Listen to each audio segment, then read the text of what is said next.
Prince Mamun, তোমাকে বলছি আমি, মনে করো না তোমাকে দুধ দিয়ে গোসল করালেই তুমি জেলখানায় আর যাইবে না।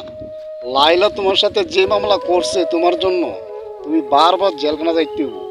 একবার দুধ দিয়ে গোসল করালেই মনে করো না তোমার আর জেলখানা যাইতে হবো, সেইটা মনে করো না প্রিন্স মামুন।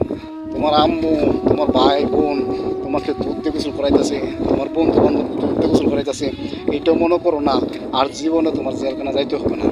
জেলখানা যাইতে হবে যেহেতু তুমি মামুন নারী নির্যাতন মামলা গাইছো, সেই জন্য তোমার জেলখানা যাইতে হবে। মনে করো না তুমি একবারে বার হয়ে গেছো গা দুধ দিয়ে দইয়া আর তোমার নামে মামলা নাই। আরে ভাই, তুমি তো যাবি না বাড়িছো, যাবি না বার হয়ে তুমি দুধ দিয়ে গোসল করা শুরু করছো, আর যাবি না বার হয়ে তুমি মনে করছো তুমি নিশ্চিত তুমি আর জেলখানা যাইতা না, নিশ্চিত মনে করছো। তোমার জন্য কাছে আরো কত জেলখানা যাইতে তুমি যাইবা, সেইটা তুমি নিজের বুঝছো।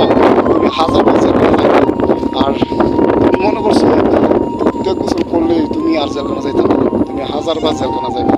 এটা মনে করো না তুমি আর কোনো সময় জেলখানা যাইবে। লাইলা যেই মামলা তোমার সামনে তোমার জন্য করছে নারী নির্যাতন মামলা, সেইটা তোমার 100 বার জেলখানা যাইতে হবে, কথা বুঝছো।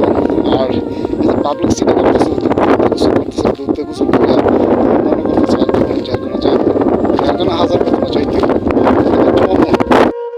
লাইলা নারী নির্যাতন মামলাগুলা করছে এমনি না, লাইলার থেকে তুমি হাজার হাজার টাকা নিছো, লাখ লাখ টাকা নিছো, সেই টাকা নিয়ে তুমি সেলুন দোকান করছো, যাকে বলে নাপ্তার দোকান, তুমি নাপ্তাগিরি এখন করতেছো, বুঝছো, লাইলার টাকা নিয়ে।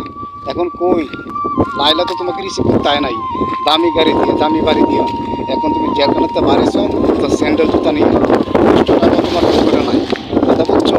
এইসব ছেলেদের কোনো দাম নাই।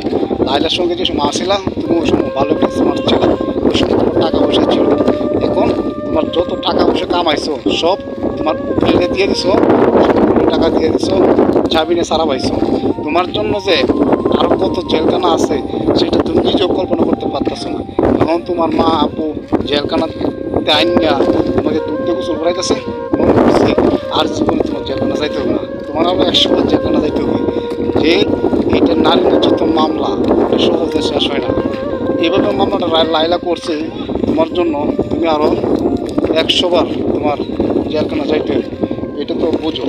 কারণ তুমি জামিন নিয়ে আয়া মনে করতেছো তোমার আর জীবনে জেলখানা যাইতে হবে মামুন, সেইটা কোনো সময় আশা করো না, বুঝছো। কারণ এটা তোমার আবেগে তুমি দুধ দিয়ে গোসল করতেছো। তুমি যদি একবারে তুমি সারা ভাইয়া পড়তা, একবারে জেলখানা থেকে মুক্তি পাইতা, তাহলে দুধ দিয়ে গোসল করার তোমার উচিত ছিল। এখন তুমি দুধ দিয়ে গোসল করা তোমার কোনো উচিত না। তুমি একবারে জামিন পায়া একবারে খালাস হয়ে দুধ গোসল করতাম, মানুষকে দেখাতে, তাহলে বুঝতাম ঠিক আছে তুমি একটা হেডাম ধরো। জামিন তো সবাই পা, সুরে পাত পারে ডাকাইতে সবাই জামিন পা, তো তুমি আর কোনো সময় জামিন পাইছো তো সহজে তোমার মামলাটা শেষ হইব না, এটা মনে রাখবা। যারা যারা ভিডিওটা দেখছো, ভিডিওটা দেখে সব জায়গায় একটু শেয়ার করে দিবা।